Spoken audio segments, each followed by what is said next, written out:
Hello there, folks, and welcome to the Jefferson Educational Society's Global Summit 12 presentation of Addressing Policy Reform and Racial Equity. I'm Ben Spigot. I'm the Vice President at the JES. In this program, which originally aired live on Monday, May 10th, 2021, we hear from Dr. Camille Busette and Dr. Rashawn Ray, two of the nation's leading scholars, researchers, and writers, and both of whom are with the Brookings Institution.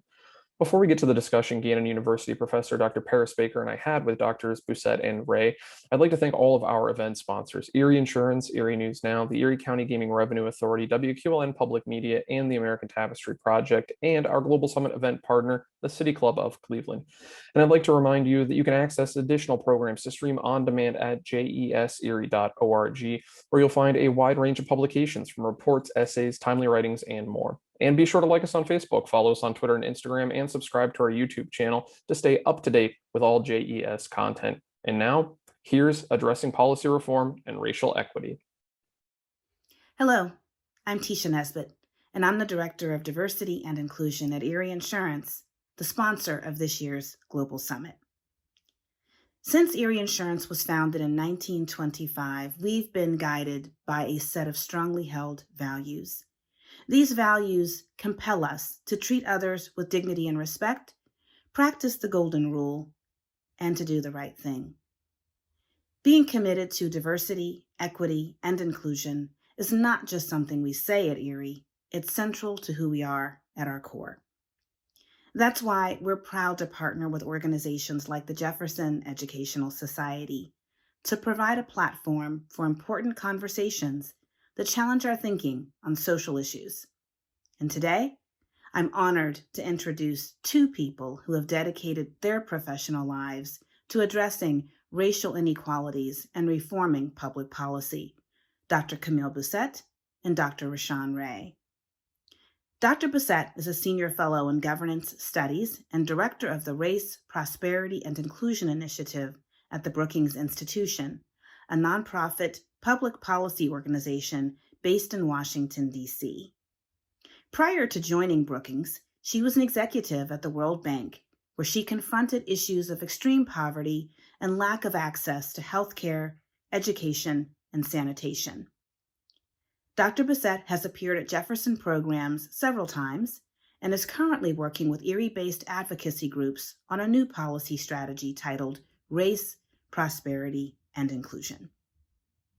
Dr. Ray is a professor of sociology and executive director of the Lab for Applied Social Science Research at the University of Maryland and is a David M. Rubenstein Fellow in Governance Studies at the Brookings Institution. He is also co-editor of the Contexts magazine, Sociology for the Public, and is a prolific writer and author, having published more than 50 books, articles, and book chapters in 20 op-eds. Dr. Ray's research addresses racial and social inequality with a particular focus on police-civilian relations and men's treatment of women. I'm pleased to welcome Dr. Busette and Dr. Ray. Thank you, Tisha, and thanks again to Erie Insurance and to all of our sponsors and our event partner, the City Club of Cleveland, for helping to make tonight's event and the rest of the JES's Global Summit 12 all possible. Dr. Ray, if I can, I'd like to start point blank by bringing up a question that you ask point blank in the headline of one of your most recent publications. Is the United States a racist country? I know you wrote that on the heels of Senator Tim Scott's rebuttal to President Biden's congressional address when Senator Scott said America is not a racist country. Many were shocked, but the following day, Vice President Kamala Harris seemed to echo Scott's sentiments on Good Morning America. Now you write, for me, the cognitive dissonance of some of our elected leaders is real and explainable. Why do you see elected officials most commonly experiencing that cognitive dissonance? What explains that? Well, first, thank you for having me. So excited to be here with you and everyone else who's tuning in. Definitely always excited to be with my colleague, Camille Busette.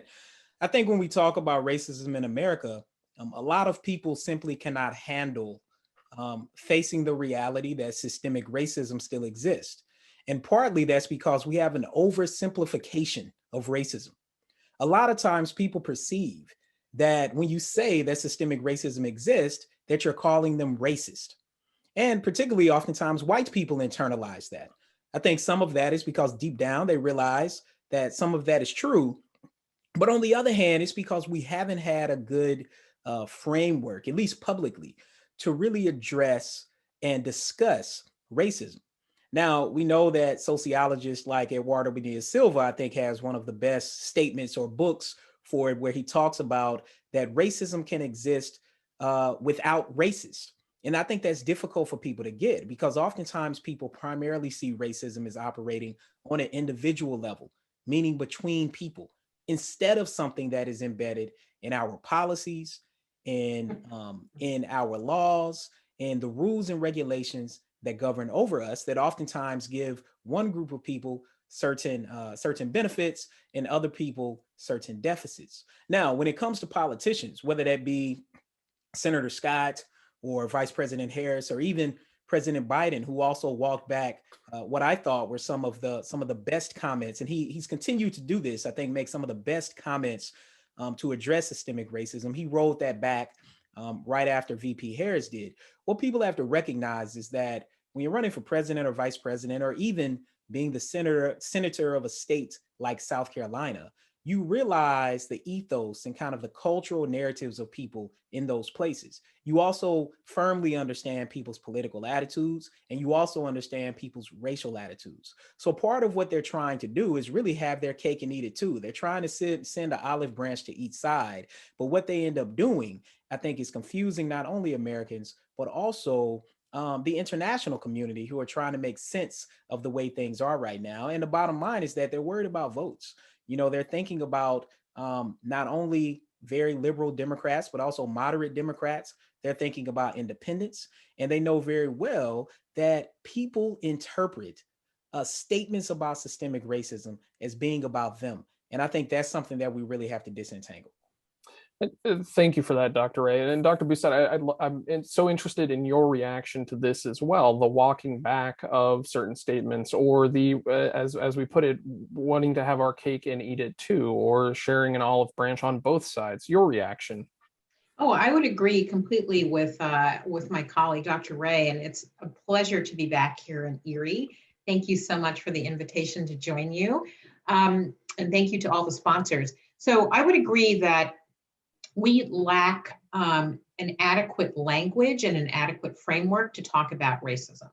And so that makes it very awkward for people who want to acknowledge that, you know, there's a lot of, that there is structural racism that continues, but don't want to implicate individuals.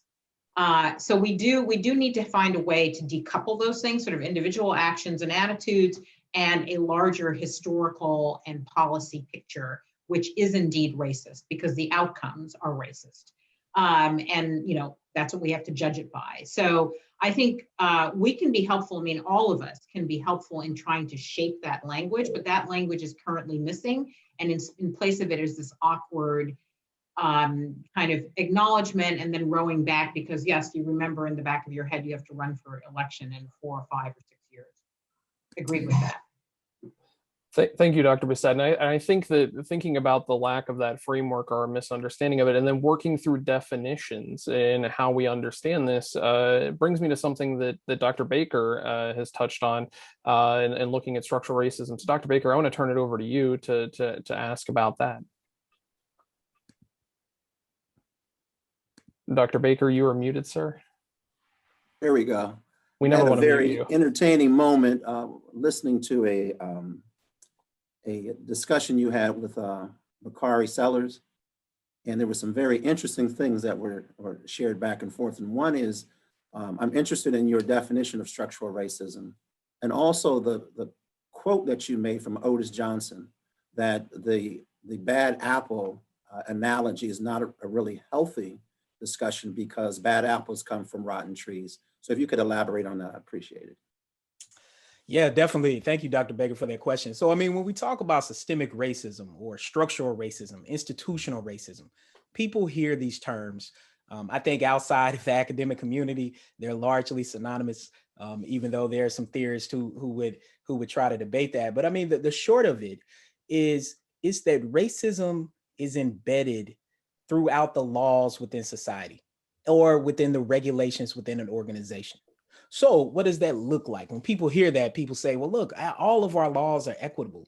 Not necessarily, right? Because when we start talking about policies, it's not only about the direct effects they have, but also about the indirect effects they have. And oftentimes racism, at least in current times, is an indirect effect. Now, it's very easy to look in the past and see Jim Crow and see redlining, see segregation in schools, in neighborhoods. That becomes easy to see how racism exists. So what does it look like today? Well, let's look at education, for example. One thing we know is that there was a 2005 Supreme Court case. And essentially what that case did, it was about, interestingly, Louisville, Kentucky, in that county. So we have to connect these things, right? We fast forward 15 years and we have Breonna Taylor. Like, these things aren't disconnected. They are oftentimes extremely connected in how we think through this. So in 2005, essentially what that Supreme Court, it was Jefferson County, Kentucky court case. What it ruled was that school zones could be changed with very little oversight. This is very similar to what we saw with the Shelby versus Holder decision several years ago during the Obama administration. Both policies led to extreme forms of gerrymandering, whether that be politically or resegregation when it comes to schools. And for those people that grew up in the 70s and 80s, particularly in the 80s and into the 90s, schools seem to be quite diverse.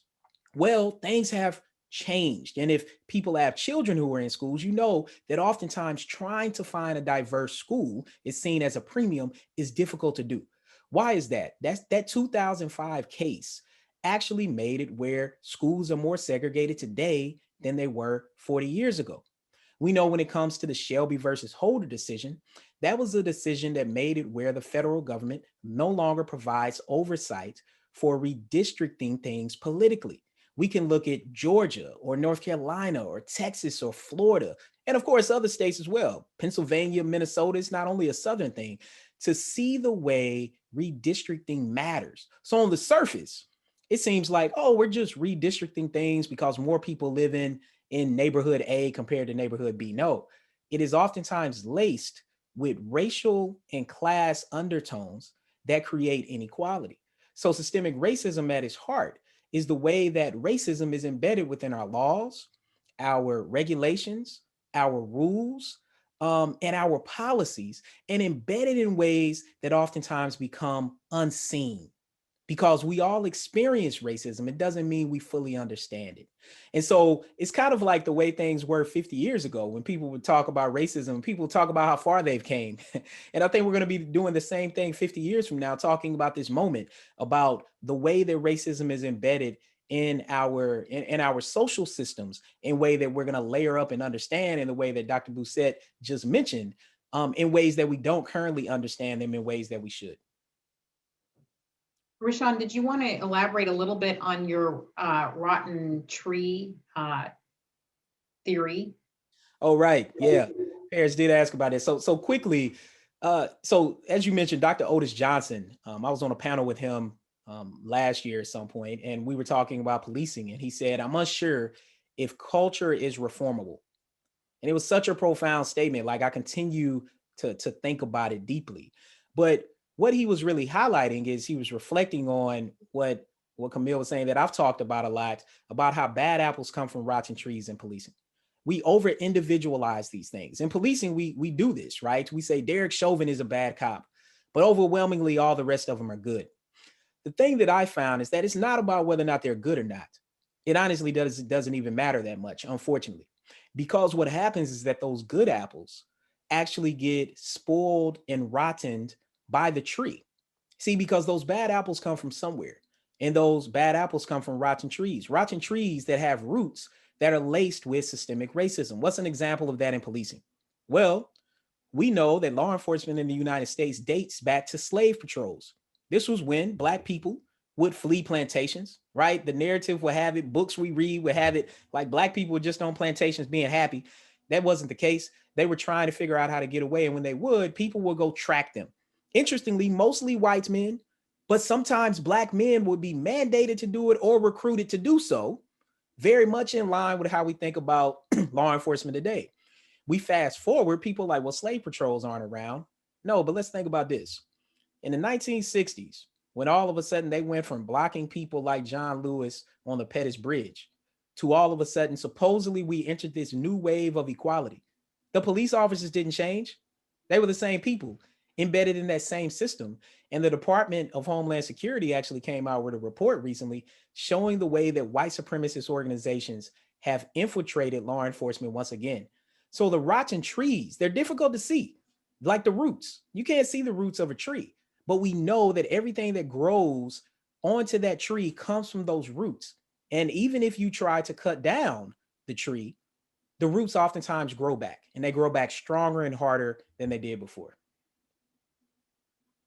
So, Dr. Busette, thank you for chiming in and asking. I wanted to ask the same thing, because I think that looking at the rotten tree model helps us better understand this. And I think then we ask, what do we do? You know, how do we address the tree? If we're thinking in terms of apples, but now we know it's the tree, what do we need to do? And I suppose with you, Dr. Ray, bringing up Derek Chauvin, I've got to wonder, does the conviction work to help us change policing? And will it change public perception? Is public perception what we need to really drive change to happen? The communities have to ask for it. And I'd like both of your reactions to that. What is the impact going to be of the Derek Chauvin conviction? So, I mean, look, it's one case. It's not, and that's the thing about the court system. It's another example of an over individualization of what happens in society. What people actually want is broad scale accountability and justice. We're not going to get that with one case. And if anybody is still questioning the role that racism plays in society, think about this. All of us, unfortunately, watched that video, and many of us watched it multiple times. And if any case was a slam dunk, if any case had dozens of police officers testifying against another former police officer, if any case had many medical experts, if any case had dozens of witnesses across class, across age, across race witnessing it, if any case was a slam dunk, it was this one. And all of us saw the ball go in the net. And what did we do? We looked at the scoreboard to see if it was going to count. That's systemic racism, because we know it's embedded in our court system. We know we had to pay attention to the jury composition. We know we had to pay attention to who the attorneys were. It was a big deal that Keith Ellison was able to get the top district attorneys from across the state. We know all of these things. So no, what people want is broad scale accountability. And I think addressing qualified immunity in policing is one of the main things that has to happen. Dr. Busette, can you pick up from there? Qualified immunity, does this move the public needle? This one instance, albeit just one, is this something to move that needle in conversation? Well, you know, it's interesting because it certainly got a lot of media attention otherwise, but, you know, I am old enough to remember the Rodney King case as well, which also looked like a slam dunk and had a different verdict. And it isn't clear to me that the Chauvin verdict is going to change police behavior or police accountability. I think in particular, because the prosecution went to great lengths to argue that they were not talking about policing writ large. They were just talking about this one person who, you know, was doing things very much outside the norm. So if that's the way the case is presented, then it is less of a discussion about policing and police accountability and more about that particular case. In addition, while that trial was going on, we unfortunately witnessed a number of police shootings in that, like the 3 or 4 weeks that the trial was going on. So it isn't clear to me at all that that case is going to be the high watermark from which everything is going to flow. I think we need to continue to have a lot of advocacy around this issue. I think we also need to have laws passed in Congress.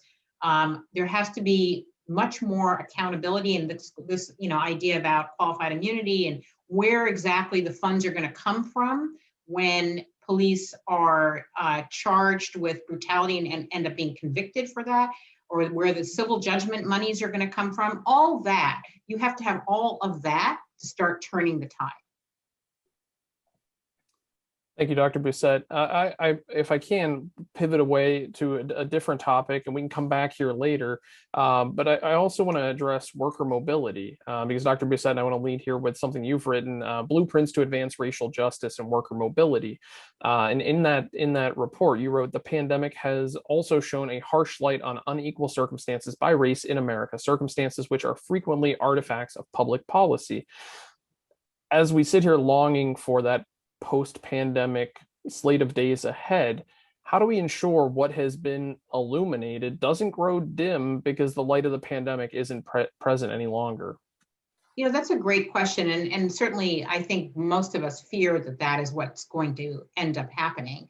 But I do think what's interesting about the current moment is that COVID-19 really exposed the fact that there are people who are more vulnerable, not because of something that they have done, but because of the circumstances that they find themselves in and because of a historical legacy that puts them there. And I think that is, if we can keep that very much in the conversation, if we can normalize, as President Biden has done, normalize a conversation around structural racism, then I think we can help local communities, which is where, you know, people live, right? We can help local communities try to embrace a range of reforms that will help us get to a more equitable place. So I think there are certainly opportunities, but it does take, I think, constantly keeping in our minds the fact that people who are vulnerable are there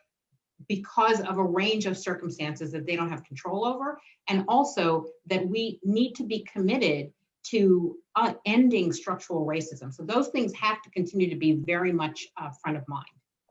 Dr. Ray, I see you shaking your head, and I can't help but then couple these two things together and think that it's sustained dialogue, sustained communication, and sustained awareness that these moments can't be seen as fleeting and they pass us by, and that, you know, now we'll flash forward to 2040 and say we've come this far and yet we're still having these conversations, like we look back today to the 90s, to the 80s, to the 60s, and so on and so forth. Your reaction of how do we continue to have these conversations and make sure they don't lose oxygen as we move on? Well, I think currently, I mean, social media is really, really important. And it's important for highlighting the sort of things we're discussing. I mean, think about it. Without social media, without the ability for people to video capture their own experiences, we probably wouldn't even be talking about this right now. And that's unfortunate because it doesn't mean that it hasn't been happening, but when it comes to racism, it's literally like a tree falling in the forest. If no one's there to hear it, nobody really is paying attention to it, even though we know that the ground underneath that tree where it fell is damaged. So when we talk about community, when we talk about networks, when we talk about policing, I mean, all of it comes together to collide on COVID in many regards. I mean, COVID has been an example that has really highlighted structural inequalities. And all of the cities that Dr. Busette and her work has looked at shows the patterns in the ways that culture and structure and the way that networks matter in ways that oftentimes further disadvantage people. I mean, one of the biggest things is, of course, Black people and Black men in particular have fewer of these networks. It's no surprise then that is also the group that is most likely to be over-policed in certain neighborhoods. So these things definitely come together in ways that we don't always make the connection for. And sometimes it's that we just have a different experience, but other times it's that we just don't want to pay attention to it. Like Camille made a great point about how many people have been killed during the Chauvin trial. It was over 60 people. I mean, in fact, there was a high profile killing down the street of Dante Wright. And then, of course, while the verdict was being read, you had a Black teenager being killed. And, you know, of course, people can say, oh, well, she had a weapon, she had this. That's not the question. The question people really want to ask and have an answer for is, if she was white, would she have been killed? That's really what people want to say. And the question is, research suggests it might have been a slightly different outcome had that been the case, had there been a group, say, of white girl teenagers who were fighting like that compared to Black girls, because we know that Black people are more likely to be seen as older, more likely to be seen as aggressive, more likely to be seen as emotionally unstable. So all of these things come together to impact us in ways that we don't oftentimes acknowledge, but we definitely experience. Thank you, Dr. Ray. And I want to pitch back over to Dr. Baker because I'm going to head over into the Q&A section. Again, in this Zoom webinar, we're asking the audience for your questions, and our team is there gathering those. They're going to pass them along to me, and I'm going to ask some audience questions. But Dr. Baker, I know one of the things that you and I have talked about is whiteness as a political capital or currency. And so I'm going to turn it over to you. I'm going to head to the Q&A section, remind folks that we are taking your questions to ask Drs. Busette and Ray here in this conversation addressing policy reform and racial equity. Dr. Baker, over to you. Okay, thank you. He did mention the issue whiteness, but before I ask a question about that, as a scholar, I really want you to speak to me about 1955 Emmett Till and 1991. The idea of catching things on video, and in 55 we had Emmett Till's casket being open. And one of my struggles is, we keep saying we're working for change, but I am becoming fatigued in having the same conversations about the same things with the same outcomes 50, 60, 70 years later. And so the question that Dr. Johnson said, is America reformable, is profound for me too. So I would like for both of you to speak to that question, but to encourage the people like myself who are working in the field, so to speak, trying to make this thing happen. Like, why do we do this work in an effort where the outcome may not be achievable? Well, I was gonna let Rashawn start. Do you want to start? I'll start. Yeah, I was gonna let you start. I mean, it's so important. So this is one thing that I'll say. One of the most troubling parts of studying racism and policing in these topics is that people who don't become victims of police violence oftentimes die a slow death due to their exposure to police violence. In other words, we've done some research and we found that people who live in neighborhoods that are over-policed, men, regardless of race now, men are more likely to experience mental health problems, more likely to be depressed, more likely to experience anxiety. Women are more likely to experience physical health problems, diabetes, more likely to be obese, more likely to experience certain levels of stress where racism gets underneath the skin. So, I mean, it's very, very taxing. And I mean, I think one thing that people are starting to talk about a little bit more is self-care. And I think part of the reason why all of us continue to do this work, though, is because deep down, we have all been socialized that America is equitable, or that we can at least continue to pursue a democratic, an equitable democracy. As General John Allen would say, who's president of Brookings. And he always talks about it as if it's an experiment. I really like how he phrases that. That helped me to think about it in a slightly different way, that it's not perfect, but the assumption is that it is. And I think in America, part of what happens when kids are born, there are a certain set of promises made to them. Promises such as, if you pull yourself up from your bootstraps, if you go to school, if you stay out of trouble, you can live a great life, right? That you're going to be able to get an equitable education. And quickly what happens is that people realize that's not the case. And I think that's particularly the case right now for young people. When I say young people, people younger than us, who have been told, because you got to think, they grew up with President Obama. Right. I mean, most people kind of start really remembering things on a daily basis around 8 or 10 years old. So if people are in their mid-20s, they grew up in a world where people were like, oh, the world has changed. Everything is equitable. And then right after Obama, they got Trump.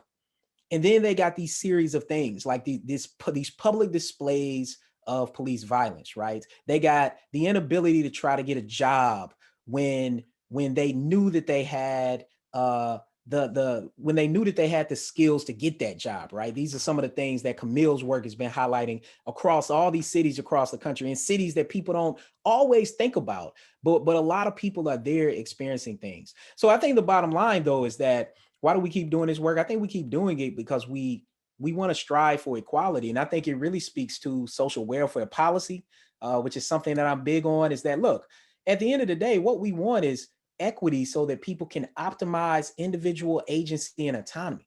Because people always talk about, what's up with personal responsibility? Of course, personal responsibility matters, but we can't get to that until we address the fact that people don't have the ability to actually pull themselves up from their own bootstraps. And then we got to be fair that some people are born actually with gold, silver, and platinum boots, while other people didn't even have boots to begin with. And so those are the things that we have to address before we can even get to the point of talking about individual autonomy. Yeah, so well put. I would say that I would agree with Rashawn in saying that, Blacks and people who are really advocates for equity and for civil rights are people who really deeply believe in the American experiment and believe in its possibilities. And I think that is not often articulated. That folks who are doing that are true believers in what we call American democracy.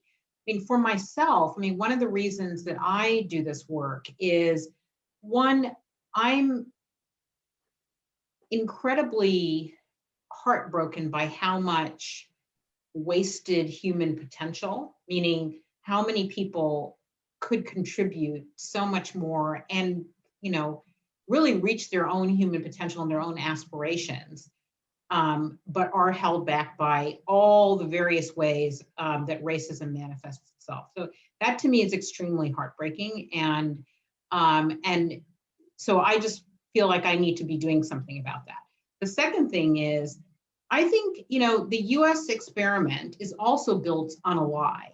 And that lie is that you can pull yourself up by your bootstraps all by yourself.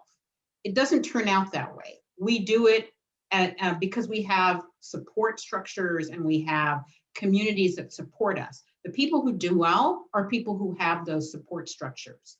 And people who don't have those support structures aren't able to pull themselves up by the bootstraps. So I think there's a lie in there. And I, in some ways, really want to work to create an awareness that that's not actually what's happening, that people don't pull themselves up by their bootstraps, that they rely on others as they are making their way up, and that people who don't have those others are really, in a position that doesn't allow them to reach their full potential.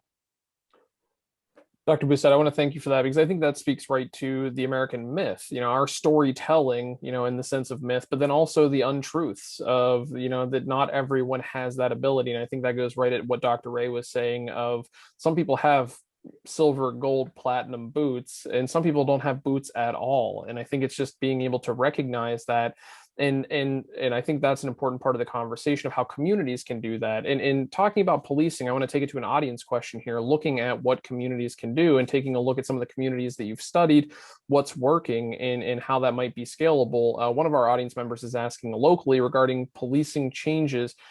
Here we're asking for three things. One, a review and update of police use of force policies, formation of a citizens police review board, and movement shifting law enforcement funds to non-police engagement response. That last point, this audience member points out, this last point is especially a significant opportunity for change. What success are other cities having in shifting how police engage with their citizens?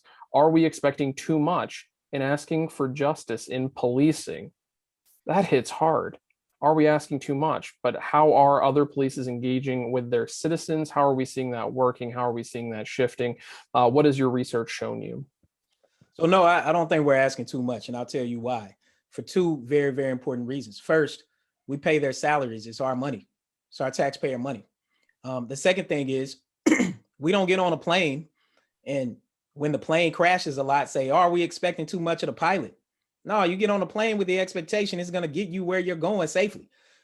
The police are the same way, right? And there are a lot of details we could get into, but as far as those recommendations, those are very good. A couple of things to double down on. When community oversight boards are created, or civilian oversight committees, whatever they're called in different places, you have to ensure that there is civilian representation on the police misconduct board within the police department. See, police officers have a lot of internal accountability. Like they wreck their car, use bad language, they get in trouble for those things, like quite a bit. People don't really ever recognize those things. So that's the reason why they think that they're kind of walking on eggshells. But to the public, police officers have very little external accountability. So when you create the civilian oversight board in the way that it should be, you instantly create equity, transparency, and accountability, not just for how police officers treat the public, but also how they treat one another, because issues within police departments around discrimination, around harassment, spill over into the streets. The next thing about reallocating funding definitely has a lot of merits. I've written about that. The best example to give is in Denver, Colorado.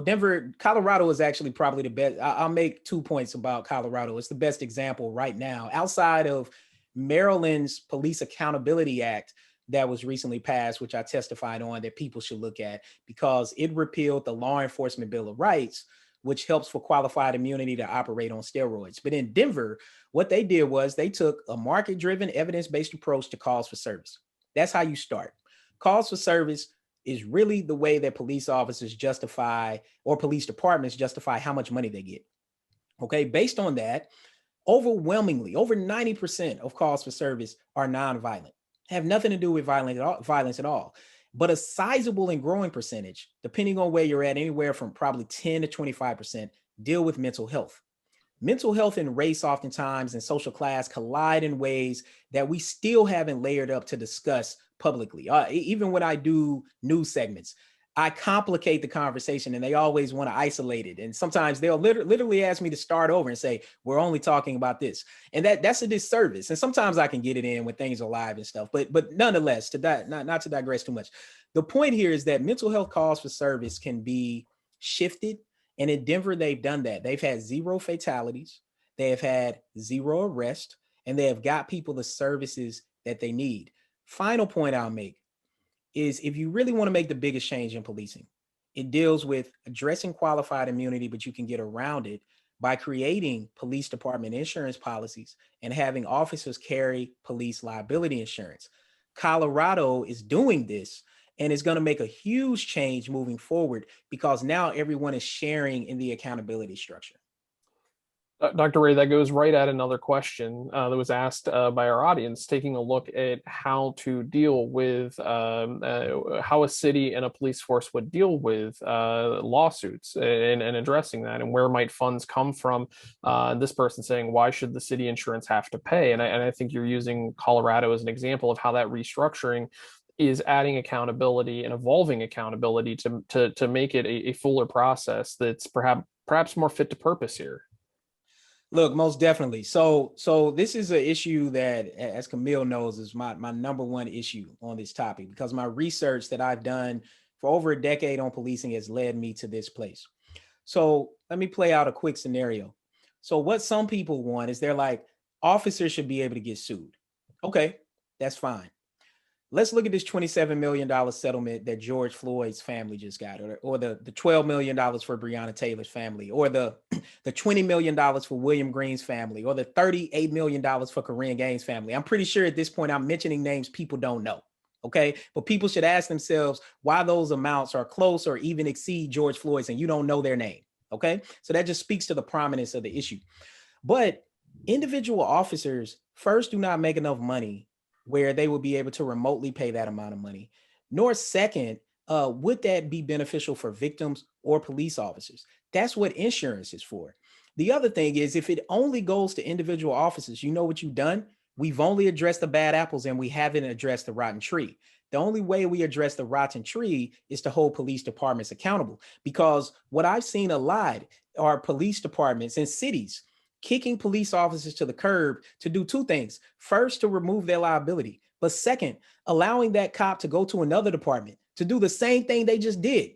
Timothy Loman is a good example of that. The person who killed 12-year-old Tamir Rice, he had already been let go from a department before that. Anton Black in Maryland, the officer who killed him had already been let go from another department across state lines in Delaware. So we already know what happens there. The final thing is this. Most municipalities are small. They already have an insurance risk pool. This is how I know the insurance policy works. And part of what happens is that when officers have engaged in misconduct in small departments like in the heat of the night, 3 to 10, 20 officers, part of what happens there is that the insurance company will say, unless you address these officers, we will no longer insure you. So it becomes another mechanism in place where all of a sudden the individual officer as well as the police department can be held accountable. Thank you, Dr. Ray. And Dr. Busette, I want to come to you with another audience question here, trying to get in as many as we can before we conclude the event. And we're so appreciative of your time. And here at the JES, I promise we're not going to ask you for a 2-minute soundbite. We really appreciate you taking the time to dig in and explain this to us and to help our audience learn and exchange this information in the free flow of ideas here. And we know that, Dr. Ray, this is your 3rd appearance today, so we're grateful for you taking the time to do this. Dr. Busette, an audience question I'd like to point to you. Noting that sooner rather than later, it's projected that the U.S. will be a minority-majority country. Will this have an effect on federal or state policy reform?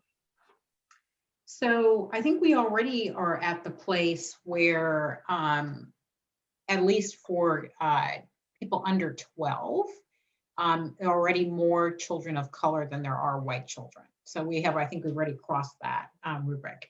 And that actually hasn't changed educational policy very much or educational outcomes. And so changing policy is really about power dynamics. And it's power dynamics at the local level, state level, federal level, in the regulatory structures, et cetera. So in order to get policy changes, then you really need to have the power dynamics really need to shift in all of those areas. And at least at the federal level, I think that's going to be probably very, very challenging, not only given the current, the most recent census results and the redistricting that's going to happen there, but also because we, at the federal level, our governance structure is set up in such a way that it does favor minorities in a sense, not racial minorities, but it favors small states with smaller populations. It favors people who can write big checks. And so for all those reasons, it tends to not track exactly with the way the population votes. So that's just one thing in terms of our federal landscape. And then at the state level, and then also at the community level, it's all about power dynamics. Who has the power? And often, people who have the power are people who have great networks, social networks, also have access to wealth. And all of those things currently are not held in great amounts by communities of color. So I don't see the shift in demographics auguring in changes in policies immediately, but I do think over time, as power dynamics end up shifting because they're contested, you may see those kinds of policy changes at the local and state levels. More likely there faster than at the federal level. Thank you, Dr. Busette. And I know we're almost out of time here, and I want to turn back to Dr. Paris Baker to sneak in a question from him before we take one last audience question. Dr. Baker, what else would you like to discuss here? Dr. Busette, when you talked about the power dynamics, what I'm interested in is there seems to be, and correct me if I'm wrong, but there seems to be a group of white individuals who vote against their own interests, middle-class white and below, tend to vote in terms of being Republican or evangelical. They try to rephrase this. They vote to what they think is going to benefit them, but it really doesn't. And so how do we negotiate in terms of policy to get that group of folks to think differently about what is in their best interest? Sure, I think that's a great question. And it's actually one of the ones that I think is currently driving polarization in American politics. So I think there are a couple of different ways about thinking about your own personal position, right? And so we generally tend to think about the voter as thinking about his or her position from an economic perspective, like how am I doing better now than I was 4 years ago, et cetera, right? But what has been interesting is over the last few years, in addition to that consideration, there's been a consideration about how am I faring culturally? Like, do I have the same cultural value that I had 20 years ago? And so that is the question that has been sort of, circulating. And so when you think about that, there are whites, particularly downwardly mobile whites, and then from an economic perspective, who will vote for people who are not going to help them economically, but they will vote for those people because those people, those candidates, will talk about the value that these voters have for them from a cultural significance, from a perspective of cultural significance. And so I think that is where you get the kinds of voting patterns that we've seen. So it's much more about, I don't want to be culturally irrelevant. And so people might look like they're voting against their economic interests, but they're also voting for their own cultural relevance. Dr. Busette, thank you for that. And I'm going to jump in and ask if it's okay for both of you to answer this question, because I think we're wondering what to do next. And this audience member is asking, how would you recommend we create meaningful and public discussions about racism? The role of public officials, what do public officials need to do, and what do individuals need to do to create this space where racism can be talked about? Dr. Ray, can we start with you? Yeah, sure. I'll always highlight a typology. It has three parts. First part is what we're doing tonight. It's the first is being what I call a racial equity learner. It's learning about the way that racism matters in ways that we might not necessarily recognize, in ways that unnerve us, that bother us. So then we should do something about it. The second part is being a racial equity advocate. Oftentimes, this is more at the individual level. All of us probably sit at a dinner table before this, or sit at a table after this.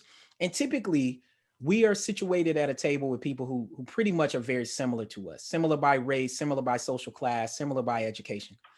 And oftentimes someone will make a statement that we don't agree with, but we become silent. And one thing my grandfather taught me, who served in 2 wars, Purple Heart and Bronze Star, he said, your silence is your acceptance. And Terrence Cribbs, who works in Florida at a historical police museum, he adds to that, saying that your silence becomes someone else's oppression.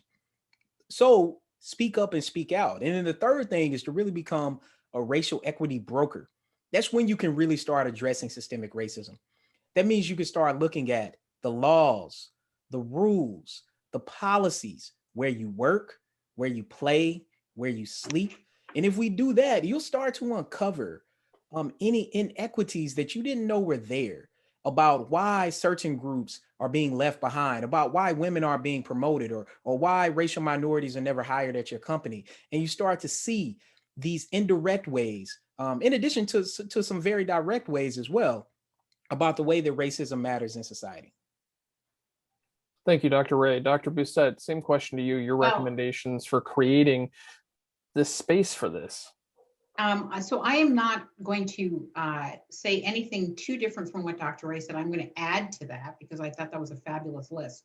I think the first thing I would say, just to sort of expand on what he was talking about, is, we all can look around where we are. And if we do not see people, if we see people who look exactly like us, something is wrong, right? So if you see that, you should start there. Start by asking yourself, like, why is it that there's nobody in my department who looks different from me? And get to the bottom of that and create a dialogue in your workplace or your church or, your neighborhood. So I think that's one place you can start. The second thing is that I would add to Dr. Ray's excellent list is it's when we talk about racial equity, we have to be able to understand that identifying racism and seeing its outcome is not the same thing as calling a person or identifying a person as a racist, right? So there's racism and there are the outcomes of racism. That is distinct from people individually acting in a racist way. We need to be able to distinguish those things. if you can distinguish those things for the people that are around you, and you can help start work on the on racism and the outcomes of racism, that is where I think I would, advocate you put your energies. Thank you, Dr. Busette. And last question, I promise before we let you go for the evening. And Dr. Baker, I want to start with you and ask you for your perspective on this as well. We've heard a lot, and we've gone through a lot of different issues and talked about many things tonight. And I know there's a lot I'll take away with me. And we've also left a lot on the table. And I want to invite everyone back for another discussion. I hope we can continue to create these spaces. And I want to invite our audience to tune in to find both of you and the work you're doing, Doctors Busette and Ray, and follow up with that. But as we exit this event tonight, and somebody holds something in their heart and their head as we're leaving, and they wake up with it tomorrow morning, still thinking about it. Dr. Baker, I want to start with you. What do you hope that is? And then Dr. Busette, I want to ask you the same question. And Dr. Ray, I'm going to give you the final note here. If they wake up tomorrow, first of all, I would be happy that they're still thinking about this conversation. That would be tremendous. That means they care. I have this little formula called the AAA Club, and I would hope that they become a member of AAA. AAA is, there is a history that I have to acknowledge, and so I need to get comfortable and courageous in acknowledging that history. I need to apologize for the behavior that withdraws me from the conversations or somehow privileges me that I don't have to talk about those things. And then the third A is to become an advocate or an activist to any issue that changes the narrative. Dr. Baker, A's all around. Dr. Busette, you, what do you hope that we're still thinking about tomorrow, holding in our hearts and heads something from this conversation tonight? Yeah, I hope that we're all thinking about how we can individually become racial equity advocates, and also how we can work to make sure that the places in which we live are welcoming for everybody. Thank you, Dr. Busette. Dr. Ray, final note. What do you hope that we're still thinking about tomorrow morning in light of this conversation? I mean, they just took the great answers. I mean, I really don't have anything to add. I mean, I think what I'll say is that we can hold our elected officials accountable, and we can hold people who get our tax money accountable. And we need to think of ways to do that. We don't simply have to accept the status quo that's inequitable. We can make a difference, and it can happen locally. I know it can seem daunting, but you can make a difference locally and at the state level. And people should do that. People should write to their elected officials. People should email them. People should tweet at them. People should attend meetings once COVID is over. Voice their opinion. It matters. You're a taxpayer. You're a voter. You're an American, and your voice and your body matters. I'll pass along two notes from the Q&A section. Excellent forum, and thank you for this conversation. That's what people are saying. That sums it up. To our presenters tonight, Dr. Camille Busette and Dr. Rashawn Ray, thank you for sharing your insights and your knowledge with us here. Folks, for more information on how to connect with both of these outstanding scholars, head over to brookings.edu. And thanks, of course, goes out to my co-moderator and outstanding scholar himself, Dr. Paris Baker, as well as the entire JES team under the leadership of our president, Dr. Furky Faradi, and to the JES Board of Trustees under the leadership of our chairwoman, Joyce Savacchio. And of course, to all of our event sponsors, Erie Insurance, Erie News Now, WQLM Public Media, and the American Tapestry Project, and to our Global Summit event partner, the City Club of Cleveland. And of course, to all of you, saying your thanks in the Q&A section, and for tuning in and staying with us and sticking in part of this conversation. We're so glad to have you watching along at home with us. Thank you. These programs and discussion and the exchange of information and ideas would not be possible without you. Folks, for more information about the JES, including how to register for additional Global Summit events, please visit jeserie.org. There you're also going to find videos of past presentations available to stream on demand and publications, including reports, essays, and timely writings, as well as information about other JES initiatives, such as our Civic Leadership Academy and Ramey Fellows program. And of course, be sure to like us on Facebook, follow us on Twitter and Instagram, and subscribe to our YouTube channel. For the Jefferson Educational Society, I'm Ben Speg, and be safe, be sound, and thanks for listening and learning with us.